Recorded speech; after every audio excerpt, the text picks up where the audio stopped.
Hello everyone. ఈరోజు మనం ఈ వీడియోలో వచ్చేసి 10th class maths first half అయినటువంటి రియల్ నంబర్స్ గురించి తెలుసుకుందాం. First of all real numbers కన్నా ముందు మనం కొన్ని నంబర్స్ గురించి తెలుసుకోవాలి. అసలు ఈ రియల్ నంబర్స్ అంటే ఏంటి, అసలు వాటి సంగతి ఏంటి, సో వాటిని ఎగ్జామ్స్ ఎలా అడుగుతారు, సో మనం ఎలా చేయాలని చెప్పేసి ఈ చాప్టర్లో ఇంట్రొడక్షన్ పార్ట్ 1లో ఈజీగా తెలుసుకుందాం. ఫస్ట్ రియల్ నెంబర్స్ కన్నా ముందు మనకు తెలియాల్సిన ఏంటంటే కనుక ఫస్ట్ రేషనల్ నెంబర్స్ అలాగే ఇర్రేషనల్ నెంబర్స్ తెలియాలి. రేషనల్ నెంబర్స్ అంటే ఏంటి సార్ అంటే కనుక the numbers which can be written in the form of p by q and q not equals to 0 are called rational numbers. It is indicated by q. Sir rational numbers అంటే ఏంటి అంటే కనుక ఏ numbers అయితే మనం p by q form అంటే fraction ఫామ్లో రాయగలమో, ఏ numbers అయితే fraction ఫామ్లో రాయగలమో ఆ నెంబర్స్ని ఏమంటామంటే రేషనల్ నెంబర్స్ అని అంటారు. ఫర్ ఎగ్జాంపుల్ 2/5 తీసుకుందాం. 2/5 అనేది p by q ఫామ్లో ఉంది. అంటే ఇక్కడ p వాల్యూ ఎంత అంటే 2, q వాల్యూ ఎంత అంటే 5, p by q 2/5 ఫామ్లో ఉందన్నమాట. నెక్స్ట్ అలాగే 5/2, అలాగే 3/1, అలాగే 0/1. బట్ 1/0 అనేది మాత్రం రేషనల్ నెంబర్ కాదు. ఎందుకంటే కనుక ఇక్కడ క్లారిటీగా పాయింట్ మెన్షన్ చేసాం. q నాట్ ఈక్వల్స్ టు 0 అంటే ఒకసారి ఎగ్జాంపుల్ చూడండి. ఒకసారి ఇక్కడ q వాల్యూ ఎంత ఉంది, 5 ఉంది. ఇక్కడ ఎంత ఉంది, 2 ఉంది. ఇక్కడ ఎంత ఉంది, 1 ఉంది. ఇక్కడ ఎంత ఉంది, 1 ఉంది. ఇక్కడ ఎంత ఉంది, 0 ఉంది. అంటే ఈ q వాల్యూ అనేది 0కి ఈక్వల్ కాకూడదు. సో అందుకోసమే 1/0 అనేది రేషనల్ నెంబర్ కాదు. ఎందుకంటే ఇక్కడ q వాల్యూ ఎంత ఉంది అంటే 0 ఉంది కాబట్టి రేషనల్ నెంబర్ కాదు. నెక్స్ట్ వన్ ఇర్రేషనల్ నెంబర్ చూద్దాం ఒకసారి. The numbers which cannot be written in the form of p by q are called irrational numbers. Example √2, √3 etc. It is indicated by q dash. Rational numbers ఏమో q తో indicate చేస్తారు, irrational numbers ఏమో q dash indicate చేస్తారు. సరే, irrational numbers అంటే ఏమేంటి కనుక ఏ numbers అయితే మనం p by q ఫామ్ లో రాయలేమో అలాంటి నెంబర్స్ ఏమంటామంటే కనుక ఇర్రేషనల్ నెంబర్స్ అని అంటారు. ఫర్ ఎగ్జాంపుల్ √2, √3 వీటిని మనం p by q ఫామ్ లో రాయలేం కాబట్టి వీటిని ఏమంటామంటే ఇర్రేషనల్ నెంబర్స్ అని అంటాం. సరే, ఇది వరకు ఓకే.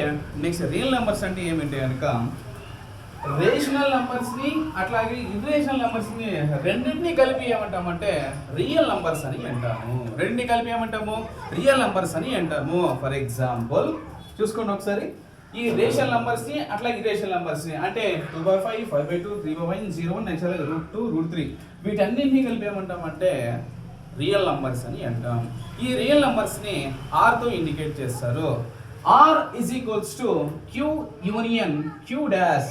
q వచ్చేసి రేషనల్ నెంబర్స్, అట్లాగే q డాష్ వచ్చేసి ఇర్రేషనల్ నెంబర్స్. టోటల్ గా real numbers is equals to q union q dash. q dash అంటే ఇర్రేషనల్ నెంబర్స్, q అంటే రేషనల్ నెంబర్స్. ఓకే, నెక్స్ట్ ఇప్పుడు మనం ఫండమెంటల్ థీరమ్ ఆఫ్ అర్థమెటిక్ చూద్దాం ఒకసారి. Sir, fundamental theorem of arithmetic అంటే ఏంటి అంటే గిన every composite number can be expressed as a product of prime numbers and this factorization is unique apart from the order in which the prime factor occurs. So దీని యొక్క meaning ఏంటి అంటే కనుక every composite number can be expressed as its product of prime numbers.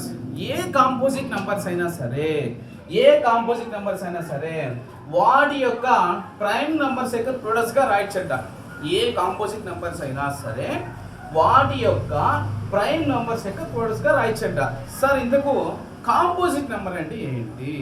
Composite number అంటే కినా ఏ నెంబర్కైనా సరే more than 2 factors, 2 కన్నా ఎక్కువ factors ఉంటే దాన్ని ఏమంటామంటే కాంపోజిట్ నెంబర్ అని అంటారు. ఫర్ ఎగ్జాంపుల్ 4 అనేది కాంపోజిట్ నెంబర్. ఎందుకు సార్ అంటే 4 ఫ్యాక్టర్స్ ఏమేమి వస్తాయి సార్ అంటే కనుక 1 వస్తుంది, 4 ఫ్యాక్టర్ 2 వస్తుంది, అలాగే 4 వస్తుంది. అంటే 4 ఫ్యాక్టర్స్ ఎన్ని ఉన్నాయి, 2 కన్నా ఎక్కువ ఫ్యాక్టర్స్ ఉన్నాయి కాబట్టి ఏమవుతుందంటే కాంపోజిట్ నెంబర్ అవుతుంది.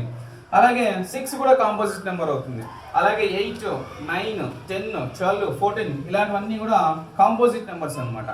ఈ కాంపోజిట్ నెంబర్స్ ని ఎలా రాయిస్తారంటే కనుక మనము a product of its prime numbers. For example 4 అనుకోండి, 4 కాంపోజిట్ నెంబర్. దీన్ని మనం ఎలా రాయించాలంటే కనుక 2 × 2గా రాయొచ్చు. అంటే ఈ 2 ఏమైతుందంటే కనుక 4 యొక్క ఫ్యాక్టర్స్ ఇవి. 4 యొక్క ఫ్యాక్టర్స్ ఇవి. ఈ 4 యొక్క ఫ్యాక్టర్స్ మనం ఎట్లా రాయొచ్చు అంటే కనుక ప్రోడక్ట్గా రాయొచ్చు. ఈ కాంపోజిట్ని 4 అనే కాంపోజిట్ నెంబర్ని ఈ 2 వీటి యొక్క ఫ్యాక్టర్స్గా రాయొచ్చు అనమాట. 2 into 2గా రాయొచ్చు. ఫర్ ఎగ్జాంపుల్ చూసుకోండి ఒకసారి 4 యొక్క ఫ్యాక్టర్స్ ఏమో వస్తుందంటే కనుక 2 into 2 వస్తుంది అనమాట.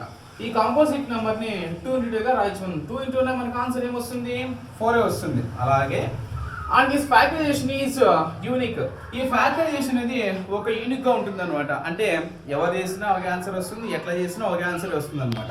ఎలా చూడండి ఒకసారి 6 యొక్క ఫ్యాక్టర్స్ తీసుకుందాం మనం. 6 యొక్క ఫ్యాక్టర్స్లో 6 అనే కాంపోజిట్ నెంబర్ కాబట్టి దీని యొక్క ఫ్యాక్టర్స్ మనం చూసుకుంటే 2 into 3గా రాయొచ్చు. చూడండి ఒకసారి 2 into 3, 2 3s are 6. అలాగే దీన్ని మనము ఏ ఆర్డర్లో రాసినా అంటే ఆర్డర్ తప్పించి రాసినా ఫస్ట్ 2 into 3 రాసినా లేదా 3 into 2గా రాసినా మనకి ఏమొస్తుందంటే కనుక 6గానే వస్తుంది. దీన్ని ఏమంటామంటే ఫండమెంటల్ థియరమ్ ఆఫ్ అర్థమెటిక్ అని అంటాం.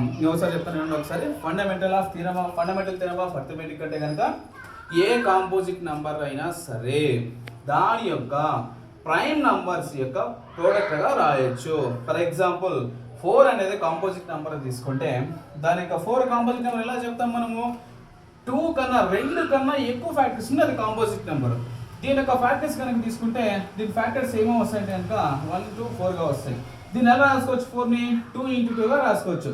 వీటి యొక్క ఫ్యాక్టర్స్ యొక్క ప్రోడక్ట్గా రాసుకోవచ్చు.